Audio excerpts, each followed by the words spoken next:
All right, making this video for my goal of 2025.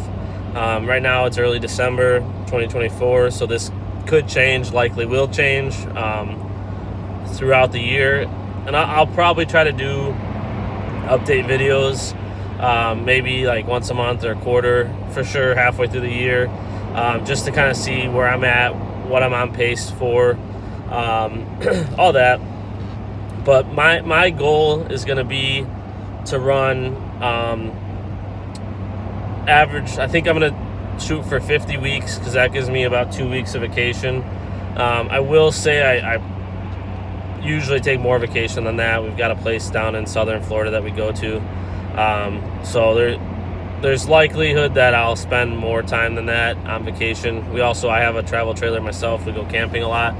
But the way I was thinking about it is if I set a goal of 3 to 4 loads per week, if I know I'm taking a vacation, I'll try to run like 5 or 6 one week, and then maybe 5 or 6 the week I get back, just to make up for anything more than 2 weeks of vacation, basically. So we'll say 150 loads will be my goal for 2025. Again, I don't. When I talk to the guy that owns the transport company that I work for, my dispatcher, I don't ever request any specific locations or anything like that. So, obviously I could request the further ones to make a little bit more money, but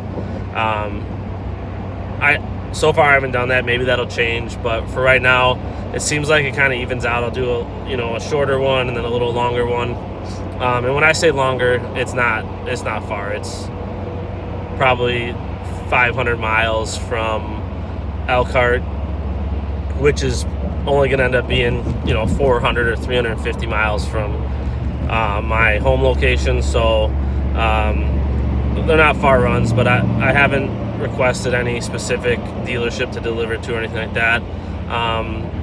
I will say I like nighttime drop-offs. I don't like being away from home at night because I have 2 young kids and a wife. But it is kind of nice just to unhook, drop, do a quick video inspection to prove that there's no issues with the unit, and I don't have to go through the actual physical inspection process. There hasn't been any issues, but it definitely slows down the process when I have to wait for them to inspect the trailer. Some people are quicker than others at the dealerships. And the last one I did, they had me move it around like 3 different times because I parked it in one area, and then they're like, oh, we want it over here, and I moved it over there.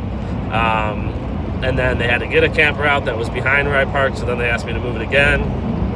And before you know it, you're there for 30, 45 minutes. So I've got my process down. When I drop it off at some of the dealerships, I can be in and out in like 15, 20 minutes, unhooking, doing the paperwork, and doing a quick walk-around inspection video. So, and that's really the name of the game, right? The less hours you spend working, the more money you're going to make per hour. So, and then, essentially the more runs you can do because you're saving time on your logs. So, like I said, it's not ideal to be out at night all the time. I'm out right now at night going to pick up a trailer. I'd obviously rather be at home, but certain circumstances this week with babysitters, I'm going to be running nights. But that's also the benefit of the RV transport is you're not really set on a set schedule. You can kind of make your own. You definitely can make your own, not kind of. No one's really telling you what to do. So the only thing I have to do, some of our pickup locations, if I want to do a nighttime pickup, I just have to let the dispatcher know by like noon the day of, so that the yard has it ready for me to pick up for a nighttime pickup. So and then some of the other yards that I pick up from, I don't even have to to tell them I'm picking up at night because I have the gate code to get in. I just hook up and go. It's just a little bit more being aware of your situations. You know, it's nighttime, you're out there alone. Make sure you lock the gate. You don't want to forget to lock the gate and have anything bad happen. So, yeah, for 2025, I think I'm going to shoot for 150 loads. If I do more than that, great. Do less than that. Again, I don't rely solely on the income. So if I do 80 loads, I'm still making plenty of money. But yeah, 150 loads, roughly 3 a week for 50 weeks.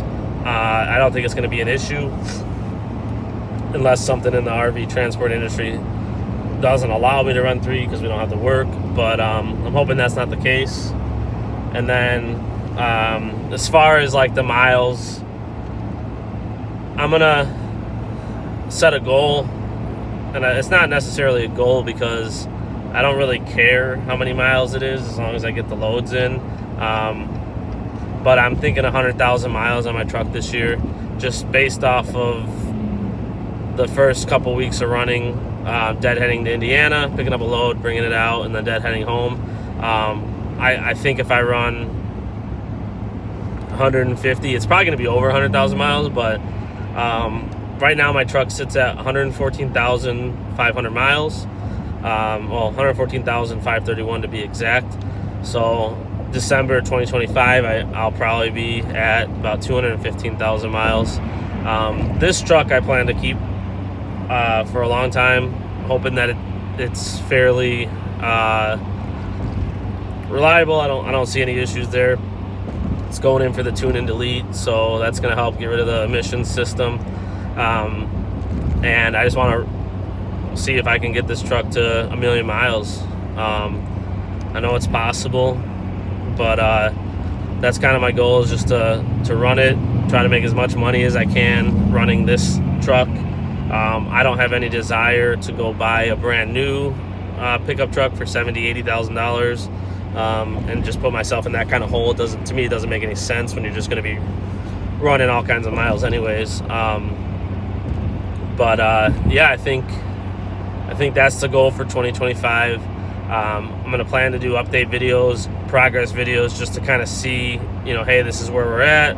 Am I ahead of my goal? Am I behind my goal? How is the industry doing? Is there still loads to be had? Has the rate changed? Right, as of right now, my rate is $2 a mile. It doesn't matter if I'm pulling a 20-foot camper or a 40-foot camper. It's $2 a mile. Doesn't matter if it's a bumper pull or a fifth wheel. Now, I covered it before. I don't get any kind of fuel discounts, so I downloaded the Mud Flap app. I'm kind of exploring other options as well, because not all the stations I've stopped at accept the Mud Flap. But a couple times that I have used it, it saved me anywhere from 25 cents a gallon to $1 a gallon. But that's one of the benefits to some of the larger companies like, say, Indiana Transport or Wave. You're going to get fuel discounts. I don't get that. I'm exploring them on my own, finding ways to save on fuel. That's another benefit to the truck I purchased. I was running a 26-gallon tank on my last truck. This one has a 48-gallon. And I'm not sure yet if I'm going to do an auxiliary fuel tank, only because all the dealerships that I've gone to so far with a 48-gallon tank, I can make it no problem deadheading from my house to Indiana, pick up and get to the dealership, and probably get home as well. The last time I did top off after I dropped the trailer at the dealership, just because it was cheaper there than it would have been at home. But I've been more aware of where I can fuel up to save on money. That would be the only reason I'd probably do the auxiliary fuel tank, is just so that when I'm up in northern Wisconsin, I could fuel up for probably 50 cents a gallon cheaper than I can at home or in Indiana. So that's probably the only reason I would do the auxiliary fuel tank, to try to save on overall fuel prices. One thing I wanted to cover as well with the company that I do RV transport with is I don't pay a pull-off fee. I know that's like a hot topic with RV transporters. Man, I'm seeing a lot of RV transporters right now driving by. Sorry. I know it's a hot topic with RV transporters. Is they're paying like $30-$35 pullout fee to transfer the trailer from the manufacturer to the lot. I'm not paying that. It did not come out of my check. I didn't ask, and I wasn't aware of it. Or if we went over it, I couldn't remember because there was so much stuff that we went over. But over the first 7 loads I did, if it's $30 per that you would normally pay, that's like $210. So that was in my pocket. I would say that probably covers the difference in fuel over those 7 loads if you're running with somebody else that is giving you a fuel saving card. I would guess that's pretty close. And then, obviously if I can get fuel savings on my own, then I think I'm ahead, as well as all the research I've done. $2 a mile is better than I'm going to get currently at Wave or Indiana Transport or anything like that. So I do feel like I'm ahead. The one area that I would say that I'm not ahead is, I know a lot of these guys will run from Indiana out to the East Coast or West Coast, like further runs down south. And they're obviously getting a larger payday on that single load. They might get $3,000-$4,000, I don't know. But they're gone for a long time. They might be hitting their 34-hour reset out on the road. I've covered it before. I don't have any desire to spend my 34-hour reset on the road. The way that I've been working it out is I spend my 34-hour reset at home with my family, and that's what works for me. If I was single, no family, then I probably wouldn't mind spending, I might even enjoy spending a 34-hour reset out doing things in different areas, and traveling the country a little bit.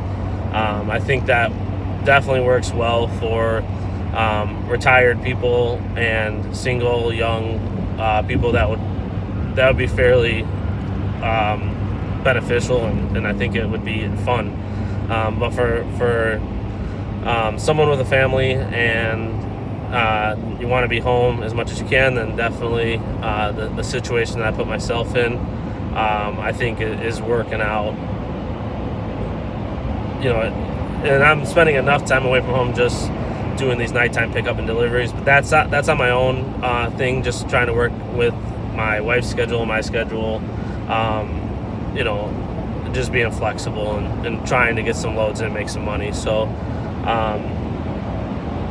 yeah, that's 2025's goal. If you have any questions, I'll make sure I answer them. And leave a comment, subscribe to the channel. Let me know if you like what you're seeing. If there's something that you want to see, definitely shoot me a message. And just reach out to me, and I can try to answer and make a video on stuff. Thanks.